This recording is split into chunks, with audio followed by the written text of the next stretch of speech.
그다음에 그런데 보수 중도 진보라는 프레임의 가장 해독성의 끝판왕은 뭐냐? 북한이 대한민국 선거 개입의 가장 주요한 프레임을 보수 진보란 프레임으로 쓰고 있다는 거거든요.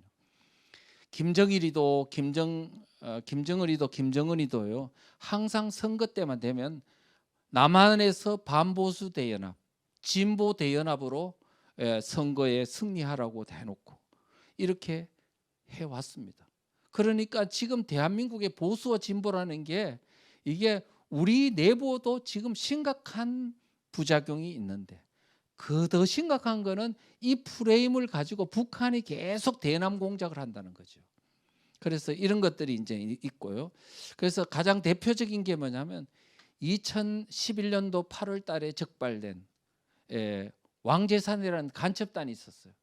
북한의 2호라는 대남 공작 기구에서 왕재산이라는 간첩단에게 선거 지령을 내렸어요. 2012년 총선 대선에서 적극 개입하는데 어떤 식으로 개입해서 승리를 할 수 있는지 그거를 선거 지령을 내렸어요. 거기에 핵심적인 내용이 뭐냐? 바로 진보 대연합, 반보수 대연합입니다. 자, 진보 세력에 그때 사회주의 정당은요, 민노당이 있었고 진보신당이 있었고 이렇게 흩어져 있었어요. 자, 북한에서 그랬어요. 민노당을 중심으로 진보 대통합정당, 큰 진보 정당을 구성하라라고 지령을 내렸어요. 그리고 이 정당을 언제까지 만들어라? 2011년도 10월까지는 만들어라. 그리고 국민참여당을 참여시켜 노무현 정당의 그 정당을 여기 진보대 통합정당 구성할 때 참여시키라고 했어요. 실제 유시민 대표가 국민참여당이 참여해서 통합진보당에 참여했던 사실이 있습니다. 자, 그랬죠. 그 다음에 그렇게 당을 진보정당을 크게 만들어 놓고 민주당하고 야권연대하라고 북한에서 지령 내렸어요. 그렇게 해서 민주당하고 야권연대 방안을 강구하라 그랬는데 실제 민주당과 총선 전에 야권연대를 했지 않습니까? 자, 보자고요. 총선 한 달 전에 바로 국회 식당에서 통합진보당 이정희가 이끄는 통합진보당과 그 다음에 한명숙 대표가 이끄는 민주당 바로 거기서 야권 연대를 했습니다. 그래가지고 결국은 총선에서 이제 야권 연대로 임하고 대선까지 야권 연대로 가겠다고 합의를 받습니다. 자, 그래서 그때 이제 보니까 선거 결과가 어떻게 됐느냐 하니까요. 통진당이 국회의원 13석을 얻었고 국민 내 220만 표를 얻었고 국민 지지율이 10.3%까지 얻었습니다. 자, 통진당이 이 정도로 엄청난 국민 지지를 얻은 상태에서 문재인이가 이끄는 민주당과 야권 연대를 해서 대선에 임하면 필승입니다. 필승. 그러면 어떻게 됐냐면 자, 통진당의 당권파가 누구냐면 이석기지 않습니까?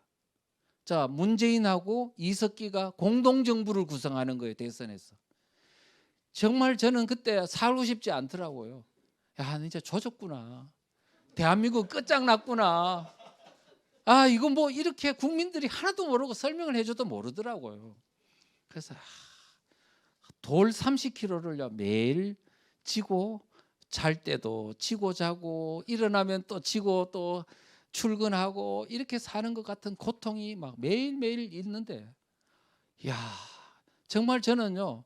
아, 대한민국이 이렇게 전쟁하지 않고도 한 방에 뺏길 수도 있겠구나. 이석기하고 문재인이가 공동정부를 구성해서 만약에 한다면 누가 주도권을 잡을까 하면 이석기가 주도권을 잡습니다. 이유는 통진당이 우리 여러분 좌파 단체들 다 아시죠? 민노총, 정교조, 범민련 이런 단체들이 많은데 2002년도에 효순미선 사건이라고 아시죠? 그때 좌파 단체들이 몇 개가 동참했느냐 하면 500개 정도가 동참했습니다. 그런데 2008년도 광우병 파동 때는 좌파 단체가 몇 개가 동참했느냐 하면 1,800개가 동참했습니다. 자, 그런 지금 엄청난 단체들을 컨트롤하는 정당이 뭐냐면은 통진당이잖아요. 민노당 통진당이거든요. 그러니까 지금 이 엄청난 조직이 있고 연결돼 있고 배후에는 또 북한이 있지 않습니까? 그러니까 이와 같은 통진당과 그냥 국회의원 숫자만 많은 민주당이 공동정부를 구성하면 당연히 통진당이 주도권을 가질 수밖에 없는 구도입니다. 그러면 결국 정권이 누구한테 넘어가는 거예요? 북한한테 넘어가는 겁니다. 왜냐하면 2001년도 9월 달에 군자산 약속을 할 적에 NL계에서 이제 그때 보라먼 수련회에서 모일서가 약속을 할 때 그랬어요. 3년 내내 당권 장악한다. 10년 안에 정권 잡는다 했는데 10년에 2012년 대선이었다니까요. 그리고 종북 성향의 정치 세력이 정당을 잡은 후에 북한하고 연방제로 적화 통일한다고 그렇게 방향을 잡았어요. 그게 될 뻔하다가 무산됐어요. 바로 뭐냐면 통진당 내분 사태가 5월 달부터 7월 달까지 있었습니다. 그래가지고 그때 선거 때 부정 투표를 하고 이런 사태가 일어나가지고 이석기가 거의 다 57%, 58%가 부정 투표였어요. 그래가지고 5명이 구속되고 이런 사태가 일어나고 머리끄덩이 잡아 당기고 했지 않습니까?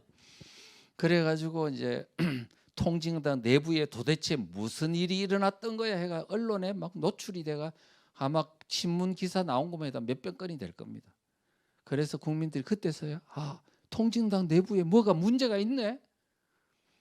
자, 그래서 국민 지지율이 뚝뚝뚝뚝 떨어져가 10%에서 2%, 3%까지 떨어지니까 민주당에서 선거 연대를 깨더라고요. 그리고 문재인 후보를 중심으로 민주당이 독자적으로 대선에 임했고 통진당은 통진당으로 이정희가 독자적으로 나서가지고 연대가 깨진 채 선거를 했습니다. 그럼에도 불구하고 그 선거날 오전까지도 문재인이가 이겼다고 합니다. 박근혜 후보를 이겼다고. 오후에 노인네들이 막 지팡이 짚고 막 뛰쳐나와가지고 큰일 났다고. 뛰쳐나와가지고 겨우 골든 크로스 일어나가지고 3% 차이로 박근혜 대표 후보가 이겼습니다. 만약에 그때 문재인 후보 혼자 힘으로도 사실 박근혜 이길 수를 있는 상황이었어요. 노인네들만이었습니다. 그런데 지금 아까 통진당 내분 사태가 없었더라면 10%에 이르는 통진당과 지금 혼자 붙어도 박근혜를 이길 수 있는 문재인과의 이렇게 야권 연대가 됐더라면 대한민국은 당연히 그쪽으로 넘어갔죠. 정권은. 그러니까 지금 대한민국이 이제 겨우 박근혜 후보가 됨으로 인해 가지고 몇 년 뭐냐면 이 위기를 연장한 건데 그것도 모르고 이게 마치 그냥 정상적으로 대한민국이 유지되는 줄 알고 이러다가 오늘날 그냥 강제로 끌어내려지고 지금 이 사태까지 오게 됐습니다. 어떤 분들은 배신자 때문에 대한민국이 이렇게 됐다 하지만 절대 그렇지 않습니다. 이거는 반드시 운명적으로 이 사태가 일어날 수밖에 없는 거예요. 근데 지금이나마 일어난 게 다행이에요. 만약에 10년 뒤에 일어났더라면 대한민국은 완전히 끝장납니다. 왜 그러냐고요? 6.25 전쟁을 겪었던 노인네들이 다 돌아가시고 저도 그때 되면 이제 70살 좀 넘어가지고 이제는 강의도 못하고 그냥 집에 들어앉아가지고 이제 이런 사태 이르면 제가 여러분들을 깨울 수도 없어요. 이제 마지막입니다. 그나마 지금 일어난 게 다행이다 생각합니다. 자, 그리고요. 그 다음에 이제 앞으로요. 더 위험해지는 대한민국이라고 했습니다. 경기동부연합이라고 이거는 이석기 그룹을 말합니다. 근데 성남시 용인 성남 지역을 이렇게 주축으로 해서 세력을 넓히는데 지금은 용인 성남 지역에 머물지가 않고 이제는 호남 지역까지 전국적인 어떤 그 토대를 확산해 있는 상황이고 심지어는 성남시장과 완전히 야권 연대를 한 게 2010년도예요. 지방선거 때. 그렇게 하면서 이제 이재명 시장이 한테 김미희라고 민노당 후보가 사퇴를 해주면서 이재명 시장이 당선되도록 했습니다. 그 결과 이재명 성남시장이 인수위원을 하잖아요. 성남시장이 당선되고 나면 앞으로 어떻게 시정을 운영하겠다. 인수위원을 구성하는데 인수위원장에 바로 이석기 그룹의 핵심인 김미희 경기동부연합 이 사람을 이제 이걸 여기에 하고 이렇게 인수위원들이 주 경기동부연합들이 다 들어가서 이렇게 성남시장에 상당히 깊이 관여해야 되는 사태들이 있었고요. 그 다음에 지금 뭐냐면 경기동부연합이 뭐까지 장악했냐면 민노총까지 장악했습니다. 2020년 12월 달에 민노총 위원장 선거가 있었는데 양경수가 당선됐습니다. 처음입니다. 경기동부연합 이석기 그룹이 이제 민노총을 그것도 단독으로 당선된 것은 민노총 역사에서 처음이 있는 일입니다. 어떻게 해서 가능하냐 하니까 이유가 있습니다. 여러분이 박근혜 대통령 말기에는 민노총의 숫자가 얼마냐 하면 약 60몇만 정도 됐어요. 60몇만. 근데 지금 민노총 회원 수가 얼마냐면 110만 명이 넘습니다. 문재인 정부 4년 동안에 지금 40만 이상이 더 늘어났다고요.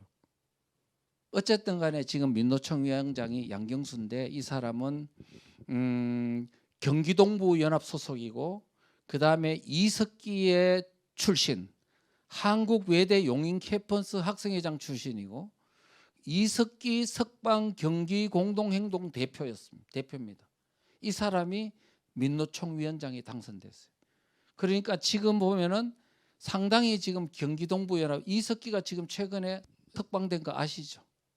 그래서 지금 뭐냐면은 과거에 1심의 사건 2006년도에서 1심의 사건은 이석기의 어떤 경기동부연합이 민노당의 당권을 장악하는 어떤 그 소위 공작이었다면 2011년도에 있었던 왕재산 간첩 사건은 이석기의 어떤 그 경기동부연합이 민주당과 공동 정권을 구성하는 것이었습니다.